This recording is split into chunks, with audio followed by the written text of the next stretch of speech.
Ito yung pang ilalim ng piping.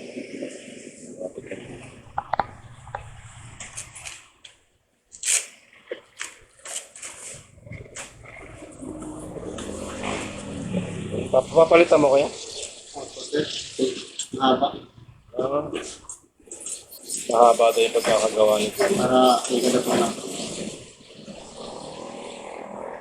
Bali papalitan pala no.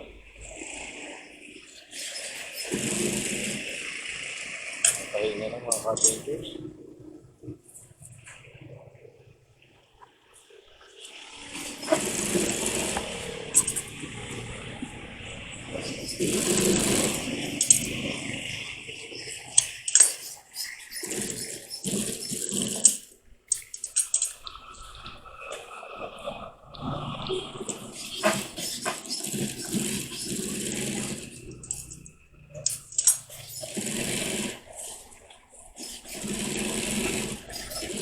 Matagal mo nang ginagawa yan ko yan, pagtatahi. Tagal na po sir. Pagtatahi. Tapos puputulin niya kasi mahaba daw kaya binawasan niya mga carpenters.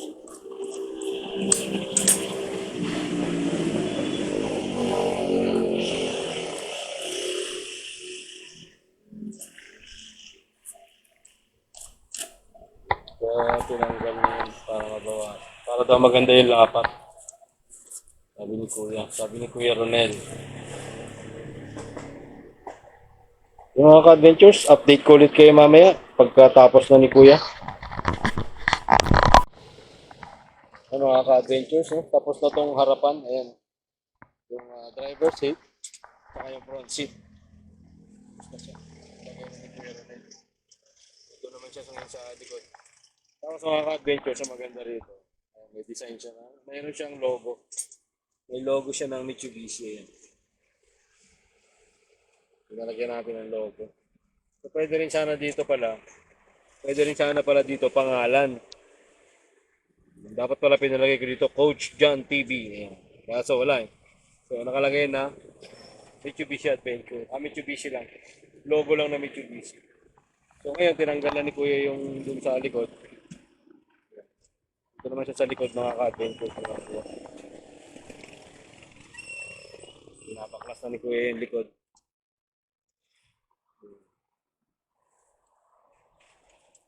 Medyo madumi na kasi imagine no, 9 years na yan mga ka-adventures. Ngayon lang siya nabaklas. Although pinapa-vacuum naman natin yan, pero hindi naman nahagip ng vacuum ng car wash. So, tapos na mga ka-adventures. Maganda rito may bulsa. Ayan o. Yung dati kasi wala eh. Adventures, baklas na. Nandito na si Kuya Ronel sa part ng likod. Matapos niya na yan. Maganda dito mga ka-adventures. Pag hindi siya sakto, kinukuha ni Kuya Ronel, kinukuha niya. Tapos tinatahi niya ulit doon. Ito yung pinakita ko kanina. Diba? So binabawasan niya kapag halimbawa medyo mahaba, babawasan. Para lumapat talaga. So far talagang really appreciate yung pagkalapat ni Kuya Ronel dahil ang ganda. Compared doon sa dating lapat. You can see, ganda ng lapat. Oh. Yan. Tulad nito kanina, mga ka-adventure. Ito.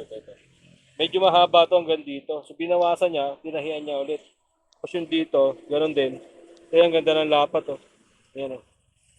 Yun ang maganda rito. Kaya, in-install niya to mga ka-adventure. 3 to 4 hours daw, yun ang sabi sa akin. So far, nakaka 1 hour na ako dito. So, hanggang doon pa lang sa likod, mahigit na 1 hour ako dito mga ka-adventure. Doon pa lang si Kuya Ronel. So, ang ano dito mga ka-adventure, titingnan natin kung lalapat ba ng maganda sa kanya aanuhin. Tsaka compare natin yung tali mga ka-adventure. Yan. Yung before na tali, ito lang, ito kalaki. Maliit. Yung tali na gamit ni Kuya Ronel ngayon, parang 3 doble yata. Yung tali na gamit ngayon, ang liit oh. Ang ganda oh, ang ganda. Kaya talagang satisfied tayo dito sa gawa ni Kuya. Napakagaling. Medyo malalaki yung panali nila. Ayan.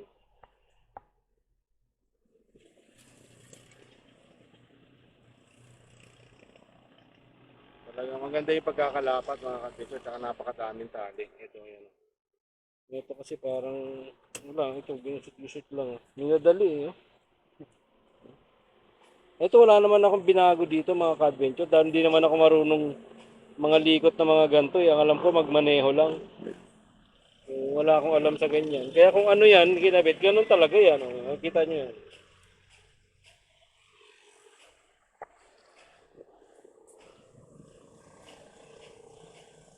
Ayan.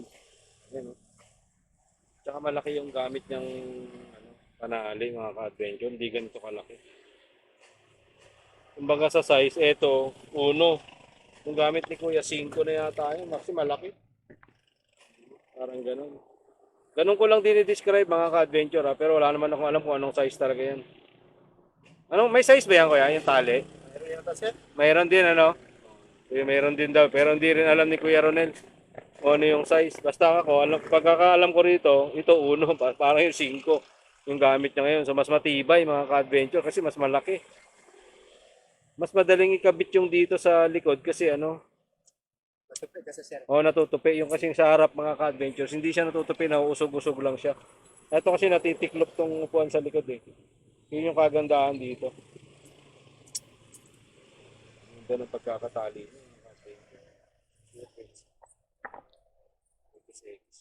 Meron pa pala din. Pag ano, Meron sir, gitna. akala ko okay na yun. Meron pa pala. Para pala nagkokontrahan. Galing, galing.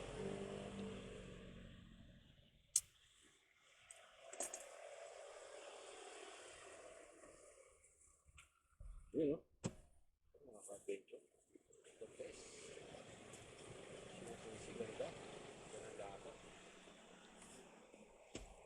Dito na po matatagpuan yan, ha? Sa Set Place. Sa Antipolo. Katapat lang po siya ng McDonald's. Ayun yung McDonald's, oh. Anong street to, kuya? Hindi mo rin alam. Basta nandito mga ka-adventure. Katapat na McDonald's. Tapos dyan yung ano, yung ano ba tawag doon? Hospital. Yung Antipolo Doctors. Malapit lang sa Antipolo Doctors. Basta makikita nyo naman to. Sit Place. Ayan. Magaling dito. Magaling gumawa. Solid, solid. Yun mga ka-adventures, mainit. Update ko na lang ulit kayo mamaya pag natapos na ni Kuya Ronel itong second set. Ay, mga ka-adventures, tapos na yung harap. Yan, kapit na. Kanina pa yan. Update na natin. Siyempre, yung likod, as usual, nalagay na rin. Okay, nakatawag pa. Nandito na si Kuya sa last na uli. So, may problema tayo mga ka-adventure. Kasi meron siyang ano, no, lumobo yung pinaka-bakal dito or alambre. Ayan, no? So, pwede siyang mabutas anytime. Kaya gagawin natin, ibabalik natin itong upuan para iparipom. Paripom natin. No? Paripom natin to. Kasi baka mabutas siya. Ayan. Kaya delikado kasi na ano, upuan siya mga ka-adventures. Delikado, ayan. Pag natalon-talonan to, mabubutas. So, paparipom natin, ang dater bayad na naman yan. So, at least, pag naparipom, mawawala yung ano, mawawala yung, ayan yung bukol niya, mawawala yan. So, yung mga ka-adventures, update ko ulit kayo pag natapos ni Kuya yung sa likod. Natapos na siya. Ganda na. Wapo na ulit. Kaya mga ka-adventures, ito yung dati. Oh. Ito, tinama yung tahi. Yan. Parang tinahian, hindi naman maayos. Eh. So, medyo malayo na doon sa dati. Ay, sa ngayon. Yan. Ngayon yung dati. So, yung before, ito na ngayon yung gawa ni Kuya. Sa likod. Ayos na yung isang likod, mga ka-adventures. Ito na lang, ito na lang.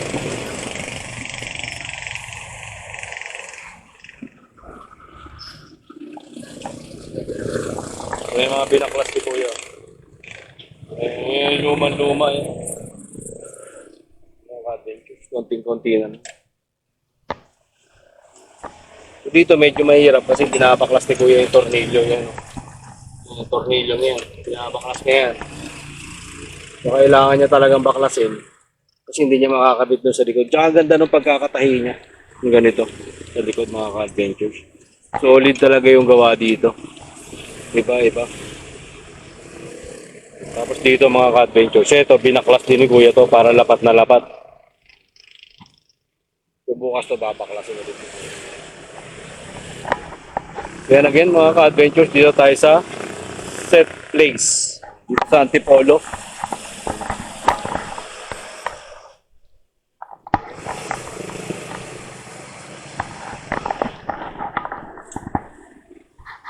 Balikan ko kayo mga ka-adventures pag natapos na ni Kuya, isa na lang. Ito na lang. Yan mga ka-adventures, tapos nang gawin ni Kuya. Nilalagay nyo na lang yung pinaglalagyan ng lock pag sinarado mo itong gano'n. Ayan, tapos na. So, siyempre, may favorite color blue. Kung ano yung kulay na sasakyan, ayan. Siyempre, ganun din yan, kulay blue. Mga ka-adventures. Ayan, tapos na.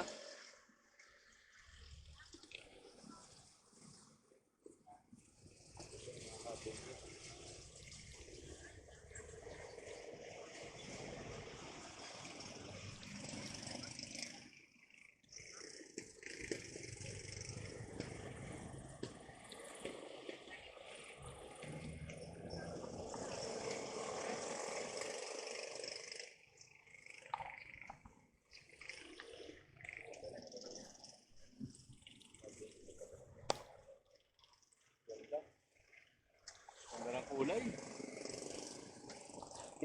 Ang pagka-blue.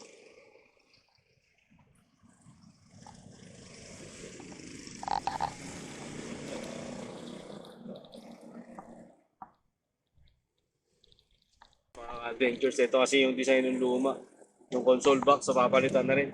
Bukas na natin ibabalik. Ihapon na. Langanin na mga adventures. Time check, 2 p.m. 2:21. May laro po ako ng alas 5 ngayon, Sabado. So, kung wala akong laro, malamang papayari ko na kay Kuya. So, ano yung finished product niya, mga ka-adventure. Yan, may ganyan pa, ano. May unan dito sa...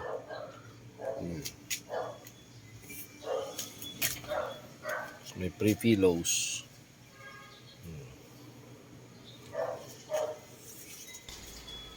Yan mga ka-adventures, maraming salamat po sa inyong panonood. Ano man po ang inyong maging opinion, suggestion, suggestion. Pag-usapan po natin yan dyan sa comment section. Ingat and God bless everyone. Adjourn.